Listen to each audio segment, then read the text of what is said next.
আজ আমি তোমাদেরকে শোনাব গোসাইপুর গ্রামের বেশ কিছু ভয়ঙ্কর ঘটনার কথা।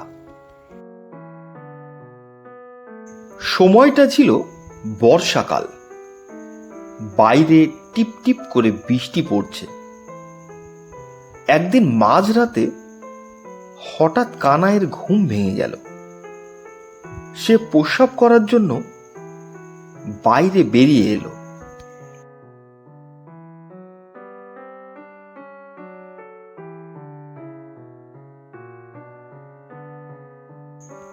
কানাইয়ের চোখ পড়ল উঠানের দিকে। সে দেখল একটা সাদা গরু উঠান দিয়ে হেঁটে জঙ্গলের দিকে এগিয়ে যাচ্ছে।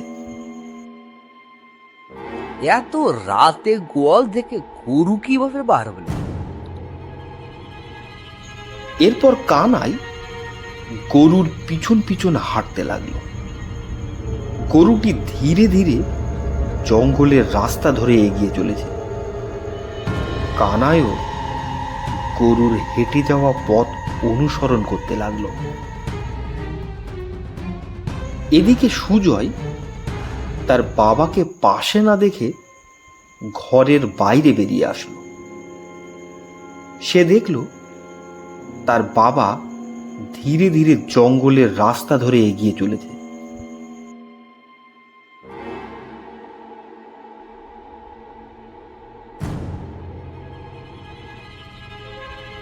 সুজয় দ্রুত এগিয়ে গেল তার বাবার কাছে।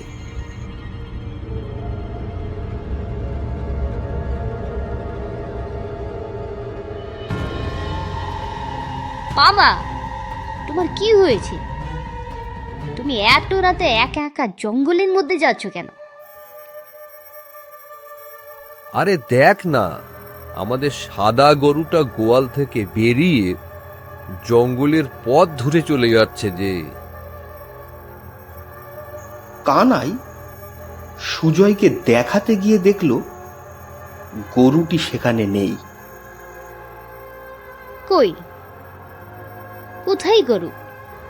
আমি তো কিছুই দেখতে পাচ্ছি না। আমি এইমাত্র দেখে আসলাম গোয়াল ঘরে তালা লাগানো আছে। গরু কিভাবে বার হবে?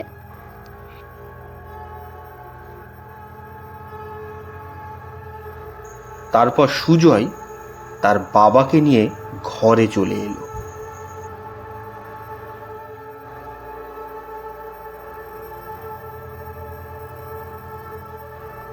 আজকের মতো বেঁচে গেলি, কিন্তু তোদের কাউকে আমি ছাড়বো না। এই গ্রামের সবাইকে ঘাড় মোটকে মারব।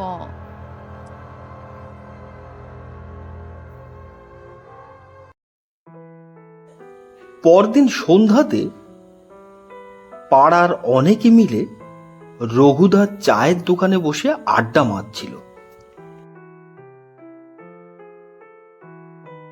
গতকাল থেকে সন্ধ্যার পরে বেশ ঠান্ডা লাগছে। মনে হচ্ছে শীতের আমেজটা চলে এসেছে। তা যা বলেছিস নিতাই, এই আবহাওয়া পরিবর্তনের সময় ঠান্ডা জ্বর হওয়াটা খুব। কথা বলতে বলতে কানাই হঠাৎ থমকে গেল। তার চোখ পড়ল দূরে সাদা শাড়ি পরা একটা মহিলার দিকে। ওখানে কে দাঁড়িয়ে আছে দেখ তো নিতাই।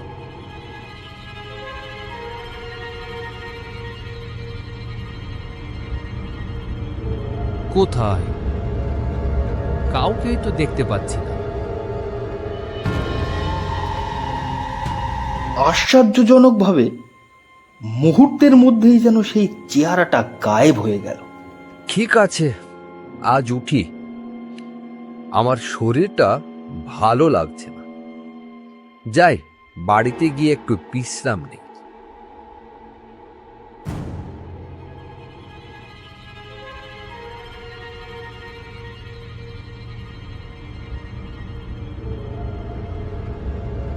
রাত তখন প্রায় 9টা বাজে। রঘুদা চায়ের দোকান বন্ধ করে বাড়ি ফিরছিল।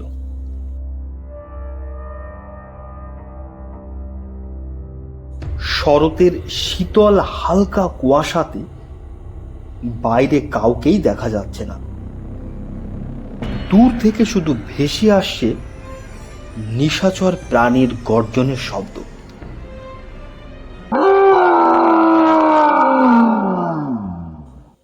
রঘুদা যখন কাজীপাড়ার কবর খোলাটার কাছে পৌঁছালো, তখন দূর থেকে একটা মহিলার কান্নার শব্দ ভেসে আসলো।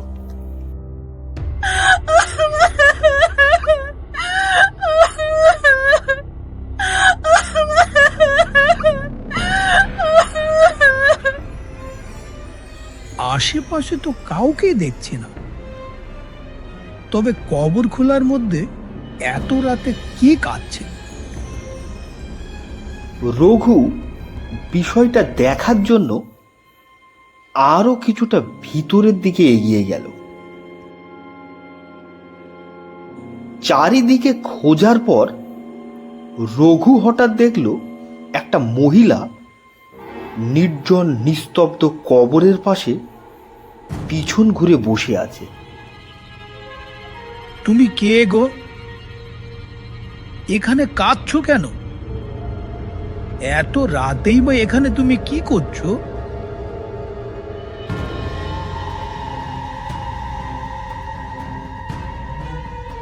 মুহূর্তের মধ্যেই মহিলাটি একটি প্রেতের আকার নিল। আমি তো তোর অপেক্ষাতেই এখানে বসে আছি।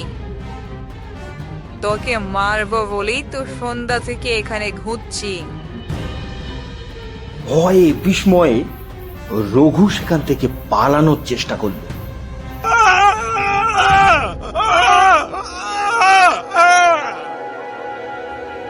কিন্তু পরদিন সকালে সকলে মিলে দেখল রঘুর নিথর দেহ পড়ে আছে গ্রামের ফাঁকা মাঠটার কাছে। বাবা সুজয়, একটু বাজারে যা তো বাবা, তোর মামারা আসছে। রাতে রান্নার মতো তেমন কিছুই নেই। কিন্তু বাবা কোথায়? বাবাকে পাঠাও না। সন্ধ্যার পরে ওই রাস্তাতে যেতে কেমন একটা ভয় ভয় লাগে।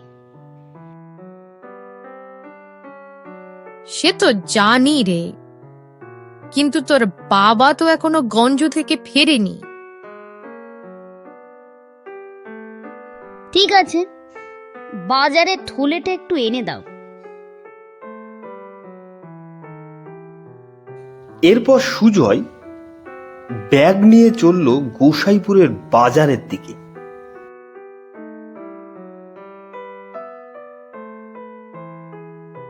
বাজার থেকে সবজি ও মাছ নিয়ে যখন সে বাড়ির পথে রওনা দিল, তখন প্রায় সন্ধ্যা হয়ে এসেছে।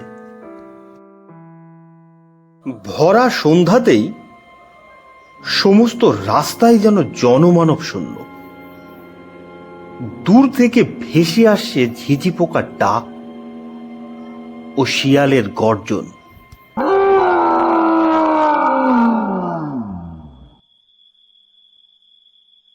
সুজয় যখন কাজীপাড়ার কবরস্থানের কাছে পৌঁছালো, তখন হঠাৎ তার চোখে পড়ল কে যেন কবরস্থানের ধারে চুপচাপ দাঁড়িয়ে আছে।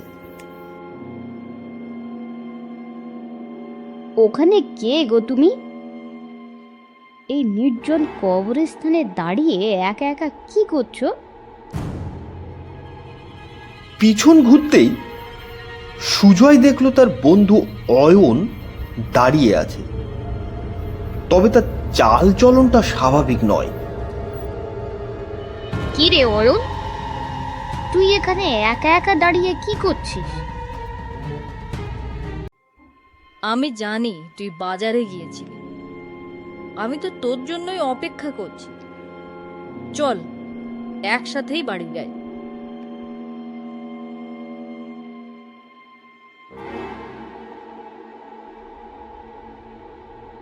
সুজয় বোঝারও চেষ্টা করল না অয়ন কেন তার জন্য অপেক্ষা করছে।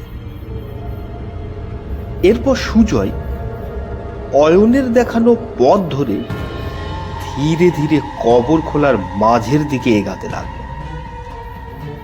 যেন কোনো মন্ত্র বলে সুজয়কে সে পুরোপুরি দিকহারা করে দিয়েছে। ঠিক তখনই পিছন থেকে কে যেন বলে উঠল, কিরে সুজয়, একা একা ওদিকে কোথায় যাচ্ছিস? হরেন কাকুর গলা শুনে হঠাৎ যেন সুজয়ের মোহ কেটে গেল। এই তো অয়নের সাথেই তো বাড়ির দিকে যাচ্ছে। কোথায় অয়ন? আমি তো তোর সামনে কাউকেই দেখছি না। চল আমার সাথে বাড়ি চল। এরপর হরেন কাকু সুজয়কে তার বাড়ি পর্যন্ত পৌঁছে দিল।